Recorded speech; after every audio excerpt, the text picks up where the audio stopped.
जुलाई 1991 India bankruptcy के कगार पर था। फॉरेन एक्सचेंज रिजर्व सिर्फ 2 हफ्ते के इंपोर्ट्स के लिए बचे थे। IMF के पास सोना गिरवी रखना पड़ा और तब नई गवर्नमेंट आई। आज इसी कक्ष में हमारे देश की लोकतंत्रीय परंपराओं में एक और पन्ना जुड़ने जा रहा है। PV Narasimha Rao prime minister. संघ के प्रधानमंत्री के रूप में अपने कर्तव्यों का श्रद्धापूर्वक और शुद्ध अंतःकरण से निर्वहन करूंगा। फाइनेंस मिनिस्टर बने एक soft spoken economist doctor Manmohan Singh. I, Manmohan Singh, discharge my duties as a minister for the Union. 24 जुलाई 1991 वो हिस्टोरिक बजट जिसने इंडिया को हमेशा के लिए बदल दिया। लाइसेंस राज खत्म, इंपोर्ट रिस्ट्रिक्शंस हटे, फॉरेन इन्वेस्टमेंट का दरवाजा खुला। स्टॉक मार्केट ने रिएक्ट किया और क्या रिएक्ट किया। जुलाई 1990 सेंसेक्स पहली बार 1000 क्रॉस। जनवरी 1992 2000, फरवरी 1992 3000, मार्च 1992 4000, अप्रैल 1992 पीक अप्रॉक्सीमेटली 4500। उस दौर का बॉम्बे स्टॉक एक्सचेंज देखना था। Indians rich and poor are mad about the share market. Ring में ब्रोकर्स चिल्ला रहे थे, फोन पर डील्स हो रहे थे, शेयर सर्टिफिकेट्स के बंडल हाथों से हाथों में जा रहे थे, चाय वाले भी टिप्स दे रहे थे। एक जर्नलिस्ट ने लिखा, Everyone thought the stock market was a goose laying golden eggs. Vegetable vendors were discussing PE ratio. Your barber was tipping you on which stocks to buy. सुनने को कुछ रियल स्टोरीज उस दौर की। एक रिटायर्ड टीचर ने अपनी पूरी पेंशन सेविंग्स इक्विटी में लगा दी। 3 महीने में डबल हो गई। उसने और लगाई, फिर और। एक शॉपकीपर ने दुकान बंद कर दी क्योंकि शेयर ट्रेडिंग में ज़्यादा पैसा बन रहा था। कॉलेज स्टूडेंट्स पॉकेट मनी से शेयर्स खरीद रहे थे। और इस पूरे बुल रन का आर्किटेक्ट एक आदमी जो बॉम्बे के घाट कोपर से आया था। Lower middle class family, chartered accountant, Harshad Shantilal Mehta. Harshad Mehta को लोग बिग बुल बुलाते थे, लेकिन ये नाम उसने खुद को नहीं दिया था, मीडिया ने दिया था, क्योंकि जिस स्टॉक को वो छू लेता वो चढ़ जाता। उसकी लेक्सस कार फेमस थी, इंडिया में शायद पहली। वर्ली में sea facing flat, designer suits, लेकिन सबसे फेमस था उसका एक deal, ACC, associated cement companies. एक बोरिंग सीमेंट स्टॉक था, 200 के आसपास ट्रेड होता था। हर्षद ने ACC खरीदना शुरू कर दिया। 200, 500, 1000, 2000, 4000, 6000, 8000। जब ACC 9000 रुपए छुआ, 45 गुना ओरिजिनल प्राइस, तब पूरा देश शॉक में था। और हर्षद टीवी पर आकर बोला, मैं 10,000 रुपए तक ले जाऊंगा। इस यूफोरिया में म्यूचुअल फंड्स भी बह गए। फंड मैनेजर्स को प्रेशर था परफॉर्मेंस का। हर्षद जो स्टॉक्स रेकमेंड करे वो खरीद लेते। हर्षद भाई ने बोला है तो 100% बात पक्की होगी। काम करो, मेरे नाम पर भी उठा दो कुछ। ठीक है। UTI ने भी हैवी पोजीशंस ले ली ACC और अदर बुल रन स्टॉक्स में। पूरा मिडिल क्लास इक्विटी में आ गया था। और इसी माहौल में UTI ने एक ऐसा NFO लॉन्च किया जो Guinness Book of World Records में गया। अर्ली 1992 मार्केट पीक पर, यूफोरिया चरम पर। हर्षद मेहता रोज न्यूज़पेपर्स में। UTI ने सोचा परफेक्ट टाइमिंग है। उन्होंने अनाउंस किया UTI मास्टर गेन 92। UTI ने ज़बरदस्त मार्केटिंग की। देश के विकास में भागीदार बनो, अपने बच्चों का भविष्य सिक्योर करो, सरकारी ट्रस्ट है, सेफ है। प्लस पिछले रिकॉर्ड्स देखो, US 64 ने तो हमेशा अच्छा रिटर्न दिया। लोगों को लगा ये तो सोने का खान है, जितना हो सके उतना पकड़ लो। और फिर जो हुआ, Mumbai UTI head office, Back Bay Reclamation. सुबह 5 बजे से लाइंस लगनी शुरू। लोग थैलियों में खाना लेकर आ गए, चटाई बिछाकर बैठ गए। रात तक लाइन हिली नहीं, लोग सोते रहे फुटपाथ पर। अगली सुबह ऑफिस खुला तो स्टैम्पीड जैसा हालत। दिल्ली 12 खंबा रोड UTI ऑफिस। एक रिटायर्ड आर्मी ऑफिसर ने बाद में बताया। मैं रात 2 बजे पहुंचा। मुझसे पहले से 200 लोग थे। मैंने सोचा अभी लेट हो गया। कोलकाता कैलकाटा स्टॉक एक्सचेंज के पास फॉर्म्स की इतनी डिमांड कि यूटीआई ऑफिसेज में स्टॉक खत्म। लोग फोटोकॉपी शॉप्स में गए, वहां भी भीड़। एप्लीकेशन फॉर्म्स ब्लैक में बिकने लगे। हाँ, म्यूचुअल फंड के फॉर्म्स। जो फॉर्म फ्री में मिलना चाहिए था वो 50-100 रुपए में बिक रहा था। लोगों की सोच थी यूटीआई है, सरकारी है। हाँ भाई, पैसा बिल्कुल सेफ है। तभी तो मैंने भी अपना पैसा यूटीआई में डाल दिया। मार्केट का बिग बुल जो छू लेता है वो सोना बन जाता है। हाँ, लेकिन यूटीआई तो उससे भी बड़ा है। रिजल्ट 4,472 करोड़ का कलेक्शन। 1992 के हिसाब से सोचो, ये अकल्पनीय है। और इन्वेस्टर्स 57 लाख फोलियोज। एक सिंगल इक्विटी फंड में 57 लाख इन्वेस्टर्स, ये वर्ल्ड रिकॉर्ड था। Guinness Book of World Records में entry, largest number of investors in a single mutual fund scheme in history. सोचो, म्यूचुअल फंड फॉर्म के लिए रात भर जगना, लाइन में खड़े रहना, ब्लैक में खरीदना। लेकिन आज उसी इन्वेस्टमेंट के लिए जिसमें हफ्ते लगते थे, अब सिर्फ एक व्हाट्सएप मैसेज काफ़ी है। अगर आप म्यूचुअल फंड्स में निवेश करना चाहते हैं या पहले से ही करते हैं लेकिन सही गाइडेंस नहीं मिल रही, तो इन्वेस्ट माई पैसा को एक व्हाट्सएप मैसेज भेजिए। स्क्रीन पर QR कोड दिख रहा है, स्कैन कीजिए, इससे व्हाट्सएप चैट खुल जाएगी। डिस्क्रिप्शन में भी लिंक है, या सिंपली कॉल कीजिए, नंबर स्क्रीन पर है। एक शॉर्ट कॉल में हम आपकी रिस्क प्रोफाइल समझेंगे, आपके फाइनेंशियल गोल समझेंगे और उसी बेसिस पर आपको सूटेबल फंड सजेस्ट करेंगे आपके लिए, आपके हिसाब से। अकाउंट ओपनिंग से लेकर कंप्लीट पेपर वर्क तक, पूरा प्रोसेस हैसल फ्री। इतना ही नहीं, हमारे इन्वेस्टर्स को एक्सेस मिलता है एक्सक्लूसिव ऑनलाइन इवेंट्स का, रियल फंड मैनेजर के साथ लाइव सेशन। अभी हाल में हमने सेशंस किए हैं नीलेश शाह के साथ, जो कोटक AMC के MD हैं, विक्रम धवन के साथ, जो Nippon India multi asset fund manage करते हैं। They be choosing amongst the gold investment options that are available. Active investor, in the sense that you like to, track your portfolio, manage your portfolio. Not every day. Every day is not recommended. Not every week also, but at least on quarterly, monthly. Yeah. आप ऐसे events में directly fund manager से सवाल पूछ सकते हैं, समझ सकते हैं कि आपका पैसा एक्चुअली कैसे मैनेज हो रहा है। चलिए अब यूटीआई मास्टर गेन की कहानी पर वापस चलते हैं। वो था इंडिया का पहला म्यूचुअल फंड मेनिया। लेकिन दोस्तों, जो चढ़ता है वो उतरता भी है, और मास्टर गेन की टाइमिंग बहुत बहुत खराब थी। 23 अप्रैल 1992 जर्नलिस्ट सुचेता दलाल ने टाइम्स ऑफ इंडिया में एक आर्टिकल पब्लिश किया। उन्होंने एक्सपोज किया कि हर्षद मेहता ने बैंकिंग सिस्टम का कैसे मैनिपुलेट किया है। Fake bank receipts, circular trading, billions का फ्रॉड। मार्केट क्रैश हो गया। सेंसेक्स 4,500 से गिरकर 2,500 के नीचे आ गया। 1 lakh crore market cap wipe out. लाखों फैमिली की लाइफ सेविंग्स डूब गई।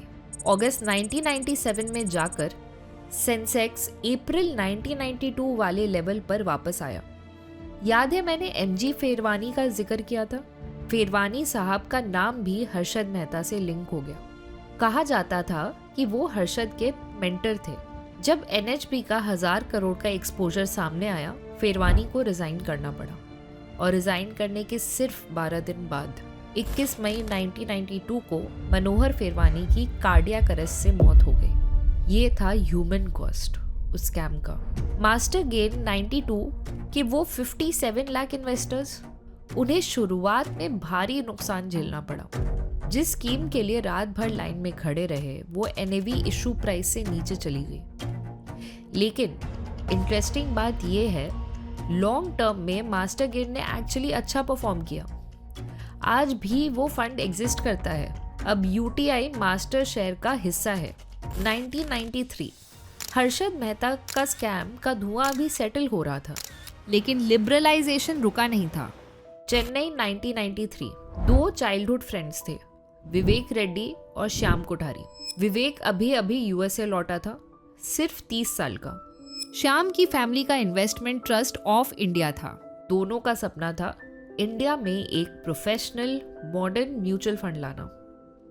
उनकी किस्मत तब खुली जब John Francis Kogan junior Pioneer group USA के सीईओ इंडिया आए पार्टनर्स ढूंढने। मीटिंग हुई श्याम के नुनगम बकम वाले घर में। रात को शुरू हुई, आधी रात के बाद तक चली। कोगन 60 साल के थे, हार्वर्ड ग्रेजुएट, और उन्होंने इन दोनों यंग इंडियंस को देखकर डील सील कर दी। 1 नवंबर 1993 Kothari Pioneer Blue Chip Fund और Kothari Pioneer Prima Fund launch हुए, इंडिया के पहले private sector mutual fund schemes.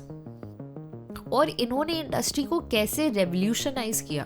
Daily NAV declaration, UTI तो मंथली बताता था, ये लोग डेली बताने लगे। ओपन एंडेड स्ट्रक्चर, कभी भी एंटर करो कभी भी एग्जिट करो। अकाउंट स्टेटमेंट्स, ग्लॉसी सर्टिफिकेट्स की जगह सिंपल स्टेटमेंट्स।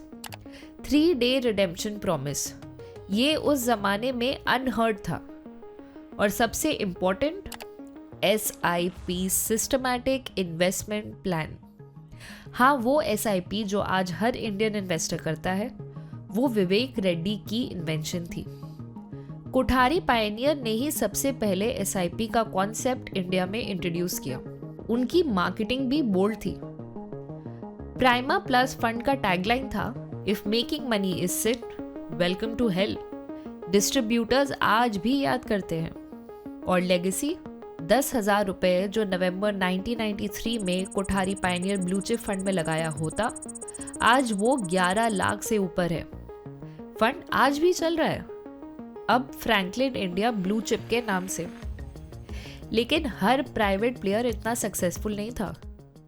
अब मैं आपको एक ऐसी कहानी सुनाती हूँ जो इंडियन इन्वेस्टर्स को एक जनरेशन के लिए डरा गई। जनवरी 1994, मॉर्गन स्टैनली, वो नाम जो वॉल स्ट्रीट का सिनोनिम था, ने अनाउंस किया कि वो इंडिया में म्यूचुअल फंड लॉन्च कर रहे हैं। Morgan Stanley growth fund. Target था 300 करोड़ कलेक्ट करना है। उन्होंने अनाउंस किया first come first serve basis पर अलॉटमेंट होगा। अब इंडियन इन्वेस्टर्स IPO के आदी हो चुके थे, जहां प्रोपोर्शनेट अलॉटमेंट होता था और एक्स्ट्रा पैसे रिफंड हो जाते थे। लेकिन ये तो क्लोज्ड एंडेड फंड था, पैसा फंसने वाला था। और फिर जो हुआ, येलो कलर के एप्लीकेशन फॉर्म्स ब्लैक मार्केट में बिकने लगे। हाँ, म्यूचुअल फंड के फॉर्म्स। लोग रातों को लाइंस में खड़े रहे, फॉर्म्स प्रीमियम पर बिके, सांप सीढ़ी जैसे क्यूज बन गए। क्यों? क्योंकि परसेप्शन था, अरे फॉरेन फंड है भाई, हाँ इंस्टेंट पैसा बन जाएगा। NFO ने कलेक्ट किए करीब 1000 करोड़, टारगेट का 3 गुना। सब खुश। लेकिन फिर फर्स्ट NAV आई। 10 रुपए की यूनिट की वैल्यू 8 रुपए 98 पैसे। शुरुआत में ही 10% लॉस। और ये 15 साल का क्लोज एंडेड फंड था, मतलब पैसा फंस गया। एग्जिट करना हो तो एक सेकेंडरी मार्केट में जाओ, जहां 20 से 30% डिस्काउंट पर यूनिट्स बिक रहे थे। मॉर्गन स्टैनली ग्रोथ फंड का NAV इशू प्राइस को क्रॉस करने में 1 डेकेड से ज़्यादा लग गया। और आयरनी देखो, एग्जैक्टली 20 साल बाद जनवरी 2014 में मॉर्गन स्टैनली म्यूचुअल फंड ने चुपचाप अपना पूरा India business HDFC mutual fund को बेच दिया। जो धूमधाम से आए थे, खामोशी से गए। लेकिन 90s में सिर्फ मॉर्गन स्टैनली का डिसअपॉइंटमेंट नहीं था। कुछ ऐसे स्कैम्स भी हुए जिन्होंने इंडस्ट्री को हिलाकर रख दिया। अब हम आते हैं इस कहानी के सबसे डार्क चैप्टर पर। 1990s की शुरुआत। एक नाम था जो हर जगह दिख रहा था, CRB ग्रुप, और उसके पीछे एक आदमी, चैन रूप भंसाली। राजस्थान के मिडिल क्लास परिवार से आया ये चार्टर्ड अकाउंटेंट बड़े बड़े वादे करता था। उसका फेमस डायलॉग था, every single drop of my blood is for the depositors.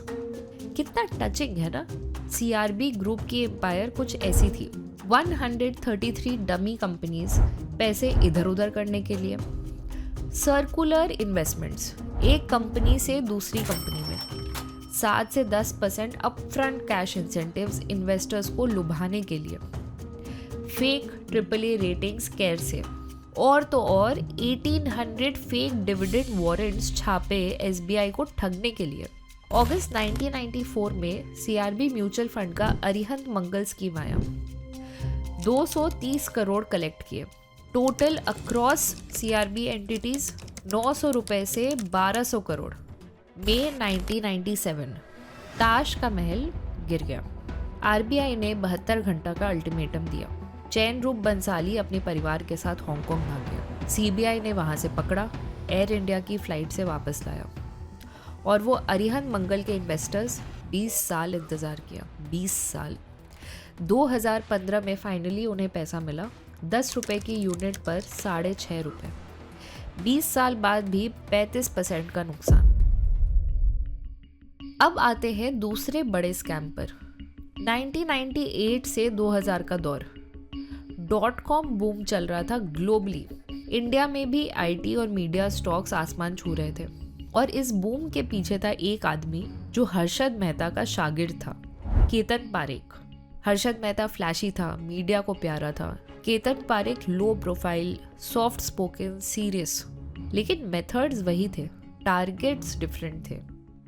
Ketan ने कुछ स्पेसिफिक स्टॉक्स चुने जिन्हें वो K10 स्टॉक्स बुलाता था। जी टेलीफिल्म्स 127 से 10,000 रुपए तक, विजुअल सॉफ्ट 625 से 8,448, सोनाटा सॉफ्टवेयर 90 रुपीज से 2,936। केतन का मोडस ऑपरेंडी था circular trading through dummy companies, pump and dump, Madhavpura mercantile cooperative bank से बोरोइंग, जहां वो खुद डायरेक्टर था, करोड़ के पे orders without proper collateral, Calcutta stock exchange का लूज रेगुलेशन एक्सप्लॉइट किया। मार्च 2001 बेयर कार्टेल्स ने K10 स्टॉक्स पर अटैक किया। 30 मार्च 2001 CBI ने केतन पारेख को अरेस्ट किया। 137 करोड़ रुपए bank of India fraud.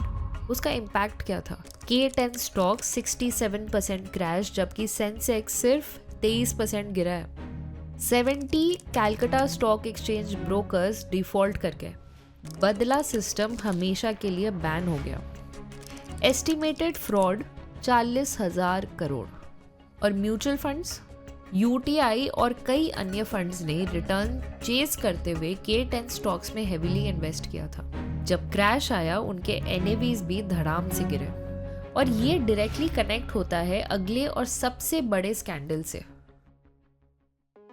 February 2001 US 64 37 साल पुरानी थी, इंडिया की सबसे ट्रस्टेड इन्वेस्टमेंट। इसमें थे 2 करोड़ से ज़्यादा इन्वेस्टर्स। सोचो 2001 में इंडिया की पॉपुलेशन करीब 100 करोड़, अडल्ट पॉपुलेशन शायद 50 से 60 करोड़, और उसमें से 2 करोड़ लोग ये स्कीम में हैं। Total AUM across UTI scheme 64,250 crore.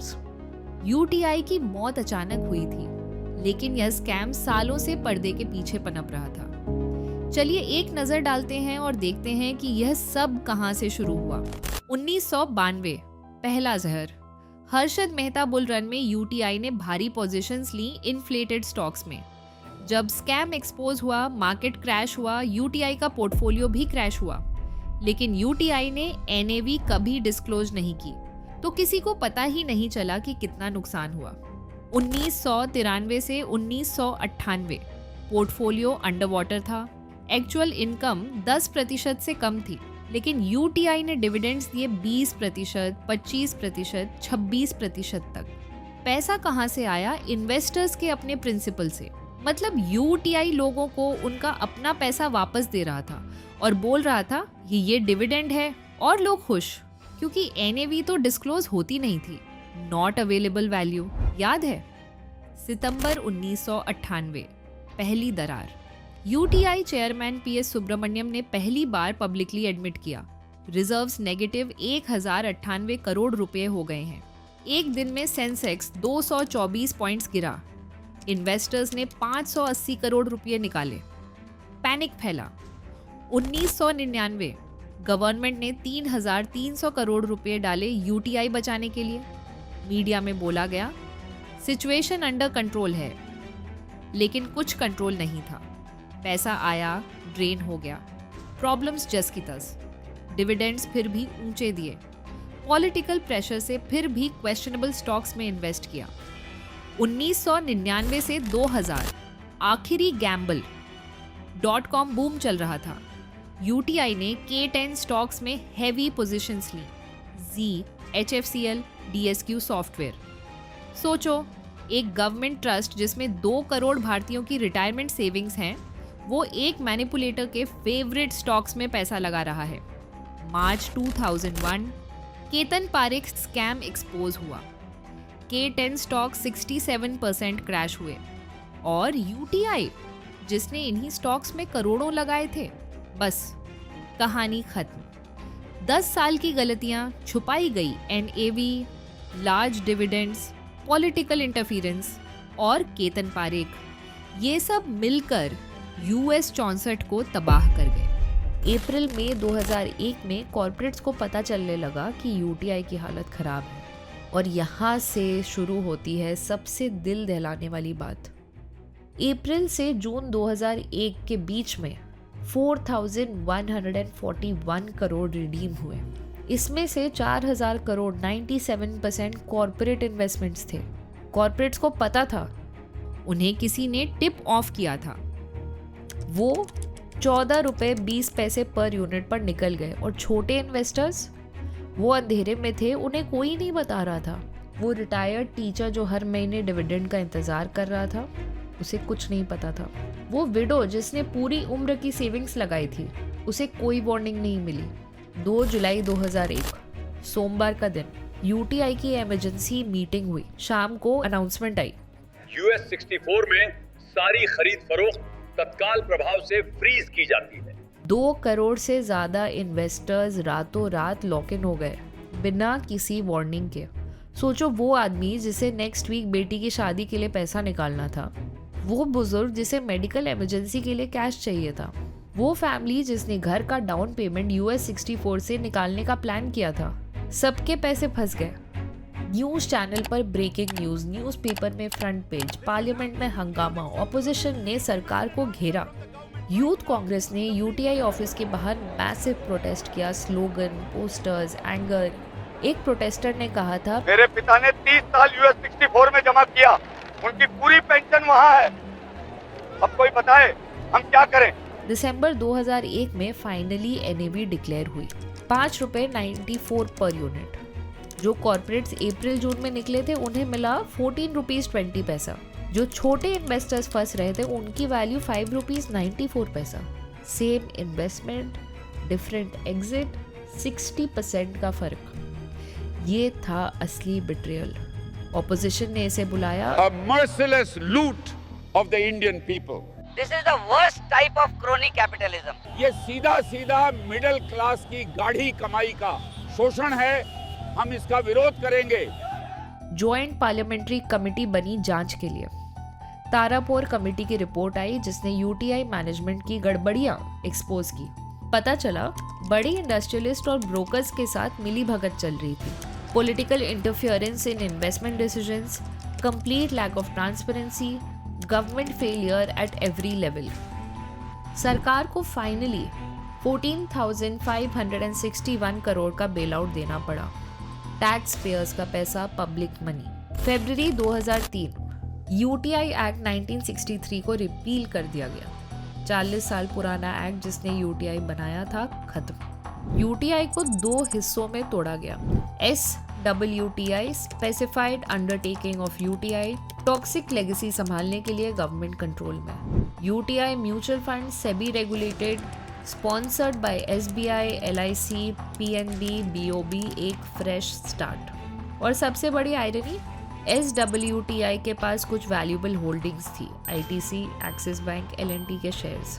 समय के साथ इनकी वैल्यू बहुत बढ़ी। गवर्नमेंट ने इवेंचुअली SWTI की होल्डिंग से प्रॉफिट कमाया, जबकि छोटे इन्वेस्टर्स को लॉस हुआ। US 64 ने क्या सिखाया? गवर्नमेंट बैक्ड मतलब सेफ नहीं होता है। NAV ट्रांसपेरेंसी बहुत ज़रूरी है, डिविडेंड्स सस्टेनेबल होने चाहिए, रेगुलेशन इंडिपेंडेंट होना चाहिए, इनसाइडर ट्रेडिंग का पनिशमेंट होना चाहिए। दोस्तों, ये सिर्फ नंबर्स की कहानी नहीं है। वो रिटायर्ड टीचर जो बाकी ज़िंदगी फाइनेंशियल एंग्जाइटी में जीता रहा, वो विडो जिसे बच्चों पर डिपेंडेंट होना पड़ा, वो मिडिल क्लास फादर जिसकी बेटी की शादी पोस्टपोन हो गई। 40 साल का ट्रस्ट एक झटके में टूट गया और इस ट्रस्ट को वापस बनाने में इंडस्ट्री को 10 साल से ज़्यादा लगे। 2003 के बाद का दशक इंडियन म्यूचुअल फंड इंडस्ट्री के लिए रिकवरी का दौर था। स्कैंडल्स ने दिखा दिया था कि बिना प्रॉपर रेगुलेशन के क्या हो सकता है। अब सेबी को असली पावर मिली और उसने यूज भी की। सेबी 1988 में बना था, लेकिन असली दांत 1992 में मिले। यूटीआई क्राइसिस के बाद तो और भी स्ट्रिक्ट हो गया। 1996 में आया सेबी म्यूचुअल फंड रेगुलेशंस, जो आज भी इंडस्ट्री को गवर्न करता है। मेजर रिफॉर्म्स देखो। 2006 में रिस्कोमीटर शुरू। हर स्कीम पर क्लियरली बताओ लो रिस्क है, मॉडरेट है या हाई है। 2009 सबसे बड़ा रिफॉर्म आया, the entry load revolution. CB Bhave SEBI chairman 2008 से 2011। इस आदमी ने वो किया जो इंडस्ट्री इम्पॉसिबल मानती थी। तब तक जब भी कोई म्यूचुअल फंड में इन्वेस्ट करता था तो 2 से 2.5% तुरंत कट जाते थे एंट्री लोड के नाम पर। 10,000 इन्वेस्ट करो, एक्चुअली 9,750 ही फंड में जाता था, बाकी डिस्ट्रीब्यूटर का कमीशन। 1 अगस्त 2009 भावे ने अनाउंस किया एंट्री लोड पूरी तरह बैन। इंडस्ट्री में हाहाकार मच गया, डिस्ट्रीब्यूटर्स मर जाएंगे, म्यूचुअल फंड्स बिकने बंद हो जाएंगे। भावे ने इंडस्ट्री तबाह कर दी। रियलिटी, पहले 13 महीने में इन्वेस्टर्स को 1300 करोड़ बच गए। इंडस्ट्री मरी नहीं, इवॉल्व हुई। क्वालिटी एडवाइजर सरवाइव हुए, मिस सेलर्स हट गए। 2015 के बाद का इंडिया अलग था। जियो आ चुका था, डेटा सस्ता हो चुका था, हर हाथ में स्मार्टफोन था और म्यूचुअल फंड्स ने इस अपॉर्चुनिटी को ग्रैब किया। मार्च 2017, amphi association of mutual funds in India के पास एक प्रॉब्लम था। म्यूचुअल फंड्स 50 साल से इंडिया में थे, लेकिन अभी भी ज्यादातर इंडियंस के लिए म्यूचुअल फंड वो क्या होता है? रिस्की है, पैसे डूब जाएंगे। ये सब अमीर लोगों का काम है, समझ नहीं आता, बहुत कॉम्प्लिकेटेड है। US 64 स्कैम की मेमोरीज अभी भी थी। 2008 ग्लोबल क्राइसिस की यादें ताज़ा थी। उन्हें एक सिंपल रीअश्योरिंग मैसेज चाहिए। एम्फी ने डिसाइड किया एक मैसिव अवेयरनेस कैंपेन चाहिए। इंडियंस को ये तो पता है कि सेविंग ज़रूरी है, लेकिन म्यूचुअल फंड्स के बारे में वो ओवरवेल्म्ड फील करते हैं। Too many options, too much jargon, too complicated. और तब आया वो टैगलाइन जो हिस्ट्री बन गया, म्यूचुअल फंड्स सही है, simple, direct, confident, reassuring. Campaign की अप्रोच यूनिक थी। कोई सेलिब्रिटीज नहीं थे, real situations, real locations, genuine conversations. Boss अपने एम्प्लॉय से पूछ रहा है इन्वेस्टमेंट एडवाइस, एम्प्लॉय कॉन्फिडेंटली बता रहा है SIP के बारे में। Message, young Indians financially aware हैं। बेटी अपने कंजर्वेटिव फादर को समझा रही है, पापा सिर्फ FD में मत रखो, थोड़ा म्यूचुअल फंड्स में भी डालो। मैसेज, जनरेशन गैप ब्रिज हो रही है। सक्सेस देखकर 2019 में सेलिब्रिटीज ऐड हुए। सचिन तेंदुलकर, इंडिया का सबसे trusted name. MS Dhoni, Mister reliable, cool under pressure. Mithali Raj, women investors को टारगेट करने के लिए। IPL में 71.4 million impressions. TV, radio, print, digital, OOH everywhere. Train stations पर, बसेस पर, होर्डिंग्स पर, यूट्यूब पर millions of view. Social media पर शेयर्स और मीम्स। पहले साल का रिजल्ट, 50 लाख नए इन्वेस्टर्स म्यूचुअल फंड में आए। ये था power of right messaging at the right time. लोग जो म्यूचुअल फंड का नाम सुनकर डरते थे, अब वो SIP शुरू कर रहे थे। वो फ्रेज म्यूचुअल फंड सही है रोजमर्रा की बातचीत में आ गया। ऑफिस में लोग पूछते, भाई तेरा SIP हो गया? व्हाट्सएप पर म्यूचुअल फंड मीम्स सर्कुलेट होने लगे। फाइनेंशियल लिटरेसी जो 50 साल में नहीं फैली, वो एक कैंपेन ने शुरू कर दी। SIP की जर्नी देखो। अप्रैल 2016 में 3122 करोड़, सितंबर 2021 10,000 करोड़, अप्रैल 2024 20,000 करोड़, अक्टूबर 2024 25,000 करोड़, अप्रैल 2025 26,632 करोड़। 9 साल में 8.5 गुना ग्रोथ। SIP अकाउंट्स सितंबर 2024 में 10 करोड़ क्रॉस कर गए। और सबसे ब्यूटीफुल पार्ट, मार्च 2020 में जब कोविड क्रैश आया, मार्केट 30% गिरे, सब पैनिक में थे। SIPs रुके नहीं, इन्वेस्टर्स ने कंटिन्यू किया।